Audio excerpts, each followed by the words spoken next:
મોરબીના જલારામ સેવા મંડળ દ્વારા દર વર્ષની જેમ આ વર્ષે પણ સામૂહિક અસ્થિ વિસર્જનનો કાર્યક્રમ યોજાયો હતો।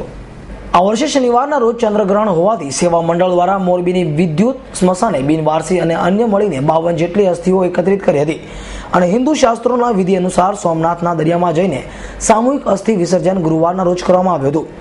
મોરબી જલારામ સેવા મંડળ દ્વારા બિનવારસી લાશોને અવ્વલ મંજિલે પહોંચાડીને કાર્ય સંતોષ ના માનતા હોય બિનવારસી તથા ગરીબ પરિવારોના સ્વજનોમાં અસ્થિઓનું વિસર્જન કરીને માનવ સેવાનું ઉત્તમ ઉદાહરણ પૂરું પાડવામાં આવી રહ્યું છે। રઘુવીર સિન્હા સાર્વજનિક ટ્રસ્ટ દ્વારા છેલ્લા 15 વર્ષથી બિનવારસી લાશને અવ્વલ મંજિલ અને જુદી જુદી સેવાઓ કરવામાં આવે છે।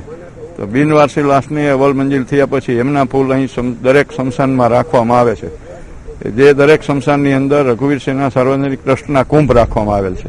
એટલે જે પરિવારના લોકો અસ્થિ વિસર્જન કરવા જઈ શકતા નથી એવોને પોતાના ફૂલ પણ અમારા કુંભમાં રાખે છે અને બિનવારસી લાશના અવ્વલ મંજિલના કુંભ અસ્થિ રાખવામાં આવે છે। આજે રાતના સોમનાથ જવા નીકળે રઘુવીર સિન્હા સાર્વજનિક ટ્રસ્ટની ટીમના સભ્યો સવારે 6 વાગે શાસ્ત્રોક્ત વિધિથી અસ્થિનું વિસર્જન ત્રિવેણી સંગમમાં કરવામાં આવશે। રવિ મોટવાણી, એસના ન્યૂઝ, મોરબી।